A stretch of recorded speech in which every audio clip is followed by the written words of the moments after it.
are going to study the lesson 2, motion. This is the second lesson of class 10. This is our class 5.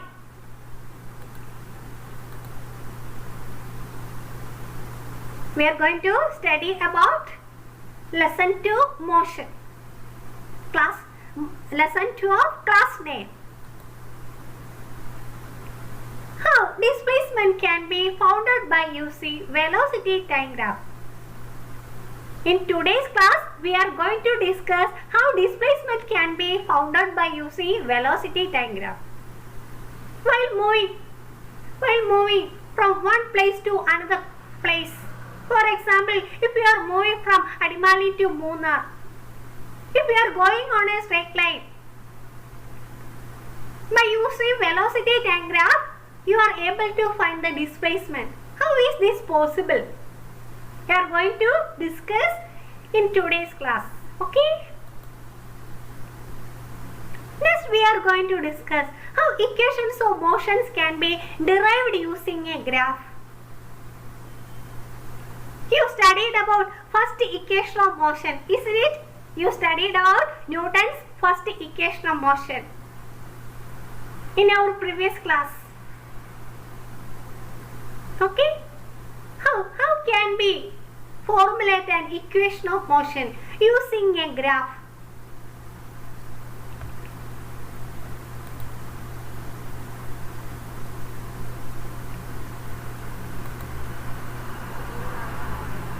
About this graph, we studied in the previous class. For example, a student Mata is going from Adimali to Munnar.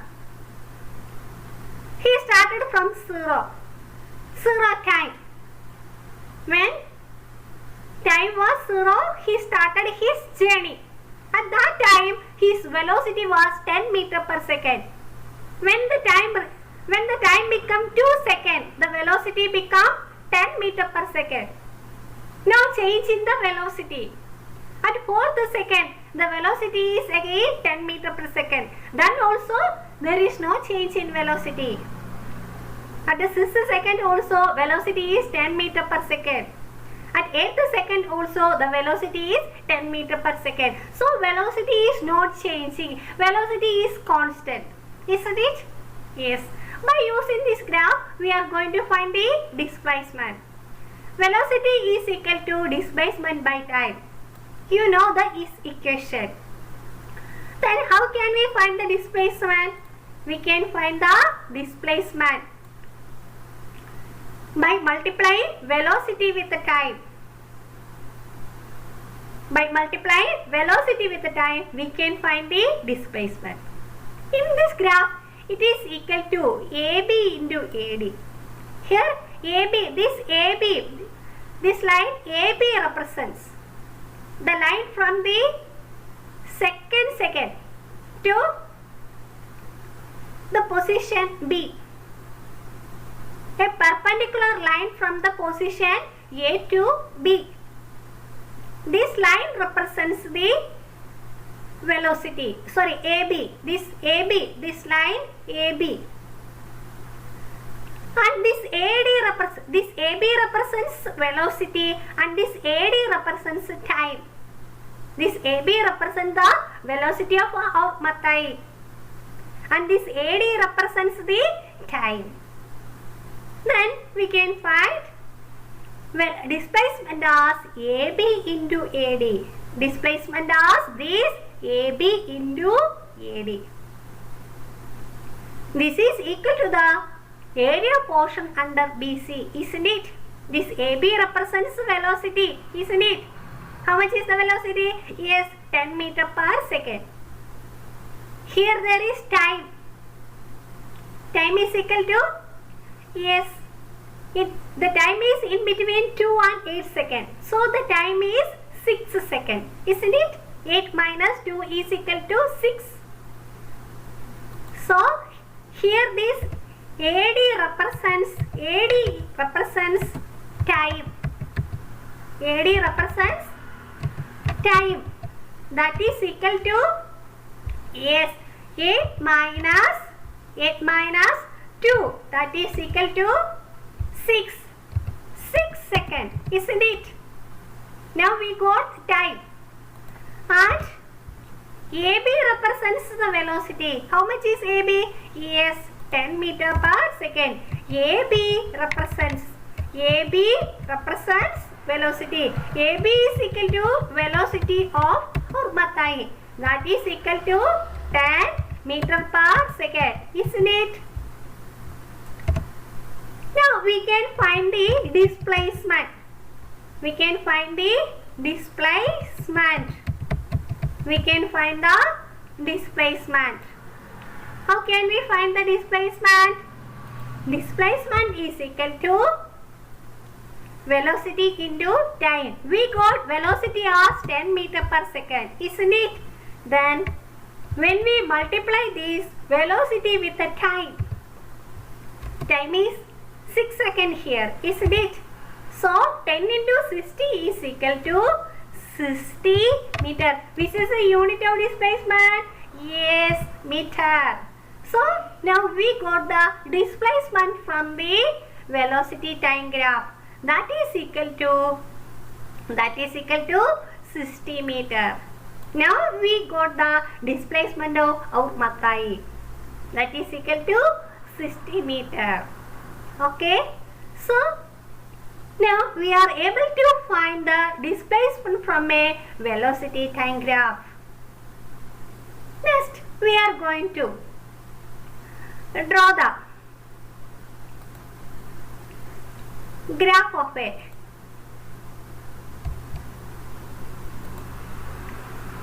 Now we are going to draw the graph of a freely falling stone. We are going to draw the graph of freely falling stone. I think all of you thrown stone to stone upwards, isn't it? Then what happens? This thrown comes down. That type of falling is called freely falling. What happened to the stone? It freely falls down. It freely falls to the earth. Here we can see a graph of a freely falling stone. We are also going to draw this graph.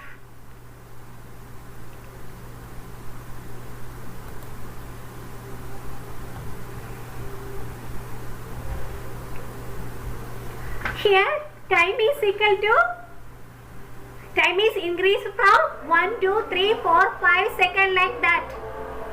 Time is increasing from 1, 2, 3, 4, 5 like that. Isn't it? So we have to draw the graph. In the x-axis we have to take the time. Isn't it? In the x-axis we have to take the time. The x-axis we have to take the time. In the y-axis we have to take the velocity. In the y-axis we have to take the velocity. Okay. In the x-axis time is equal to 1 centimeter is equal to 1 second. We are taking 1 centimeter as 1 second. In the y-axis we are taking velocity. In the y-axis we take velocity. Here 1 centimeter represents 10 meter. 10 meter per second. 1 centimeter represents 10 meter per second. By using these values, we are going to a graph again. It is not at all correct. You should draw in your graph paper this graph. You have to redraw this graph. Okay. I think all of you know the drawback of my pen. Okay. Our stone started from 0. In the first second. Next is 2 seconds. Next is 3 seconds. Next is 4 seconds. Next is 5 seconds. Isn't it? Here the velocity is increasing from 10 meter per second and then it reached 20 meter per second. Its speed increases to 30 meter per second and its speed increased to 40 meter per second. Then its speed increased to 50 meter per second. This is the graph of a freely falling stone. At the first second, the velocity was 10 meter per second, isn't it? At first second, the velocity was 10 meter per second. At the second second, the velocity is equal to, yes, 2 meter per second. At 3 seconds, the velocity is equal to, yes, 30 meter per second. At 4th second, the velocity is equal to 40 meter per second. At 5th second, the velocity is equal to 50 meter per second. Isn't it? We are going to join all these points. While joining this point, we get a straight line. Isn't it? Then we are going to draw a perpendicular from this time 2 seconds to the velocity time graph.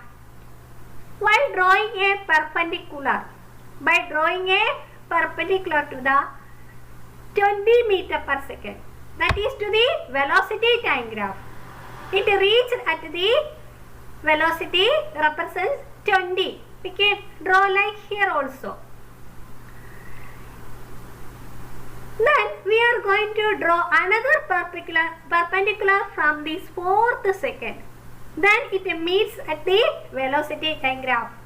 Then the velocity is equal to 40 meter per second. Then the velocity is equal to 40 meter per second. Isn't it? Yes. At the 2 second, velocity is equal to 20 meter per second. At the 4th second, velocity is equal to 40 meter per second. Then we are going to mark the points. This point as P and this point as Q.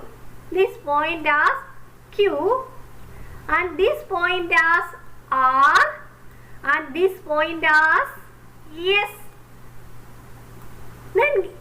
Then we get a line PS here. We get a perpendicular QR here. Then we are going to draw from the velocity time graph from this point P a perpendicular to the QR.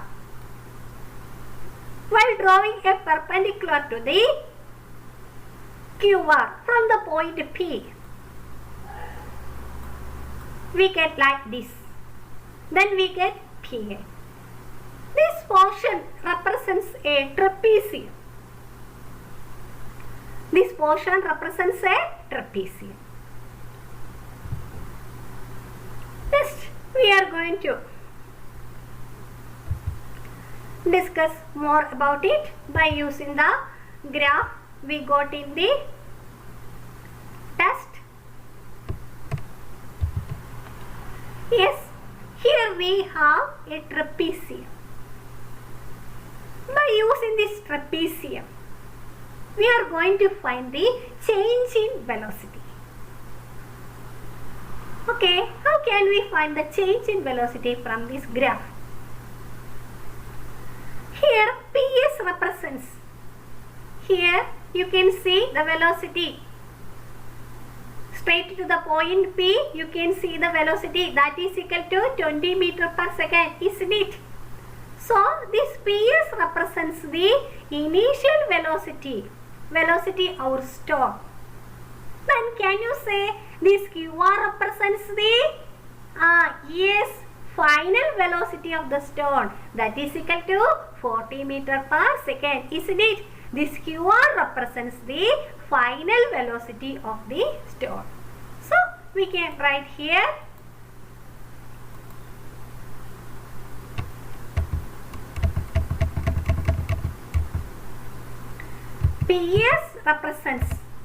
PS represents the initial velocity. PS represents the initial velocity of the star. Initial velocity of the star.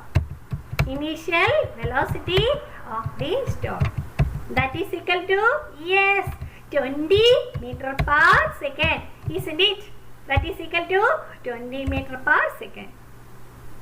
We know the final velocity is equal to, final velocity represents QR. QR represents the final velocity of the star. Final velocity of the star.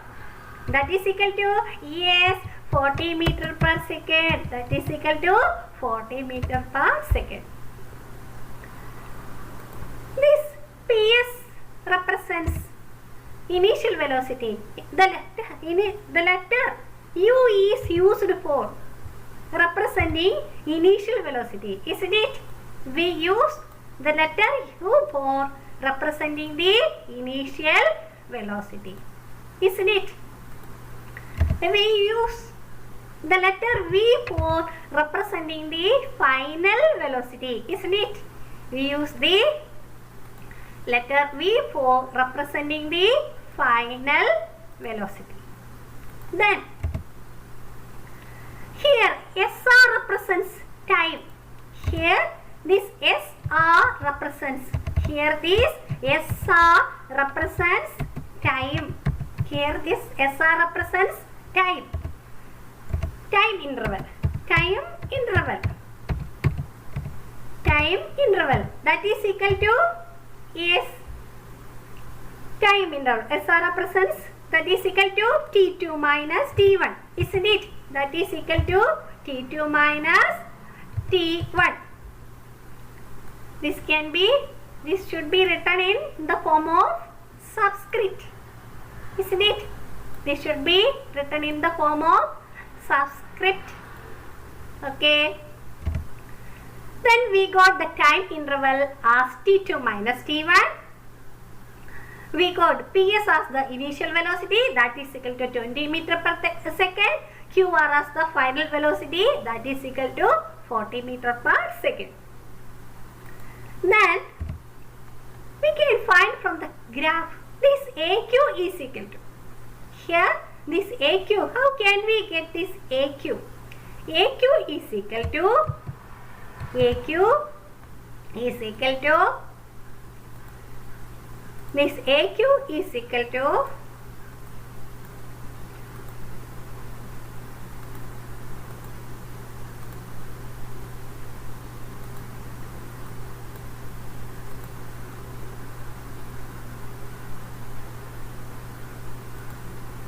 yes, AQ.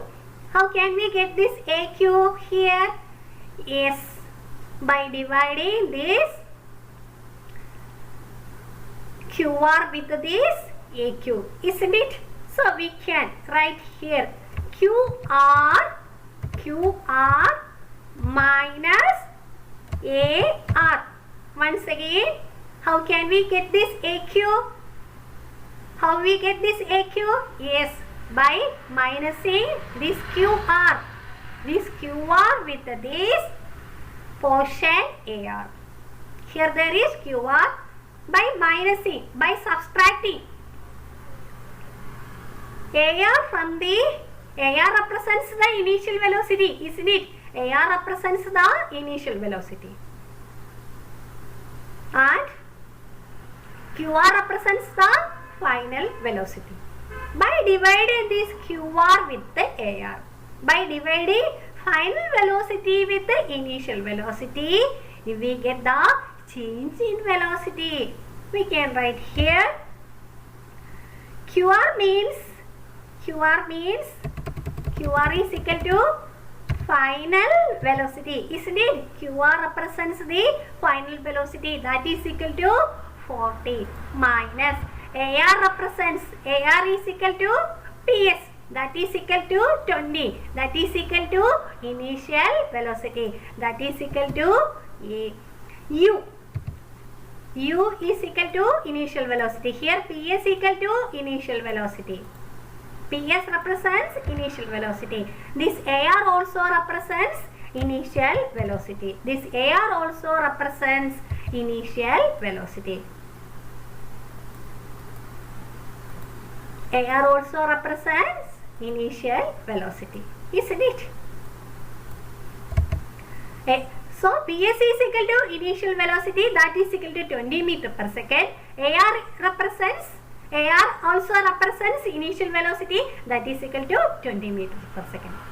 We can represent initial velocity by using the letter A. QR represents final velocity, that is equal to 40 meter per second. We know the letter V is used for indicating the final velocity. Here SR represents the time interval, T2 minus T1, isn't it? Now we get AQ. We get AQ by subtracting this QR with this AR. AR means initial velocity, QR means final velocity.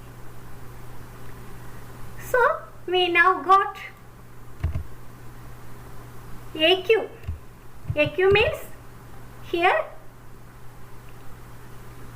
AQ means change in velocity. Change in velocity. AQ is equal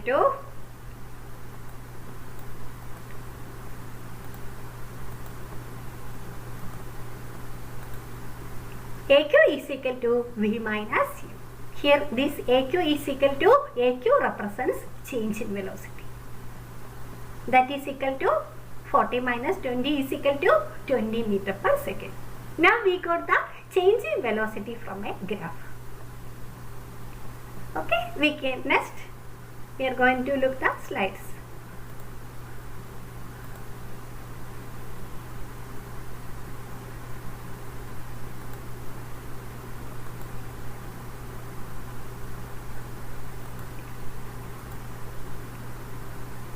By using a graph, we can find the displacement. Displacement of a body within a definite interval of time is equal to the area portion under velocity time graph. Now we studied. Okay. By using a graph, change in velocity can be found. Okay.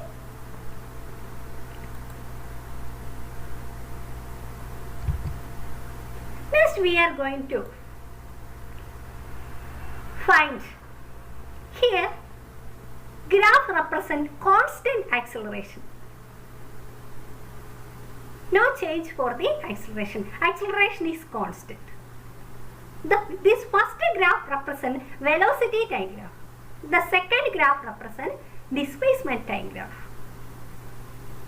Okay, we are going to look.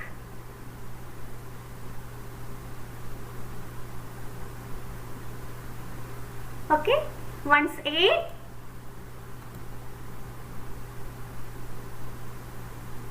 about this you study in the higher class. Okay.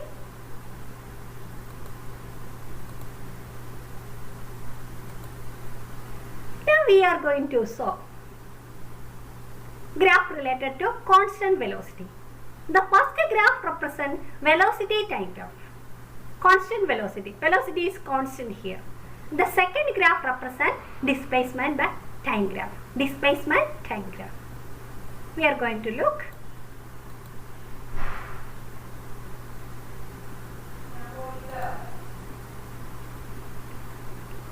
You can study more about this in higher class. Okay.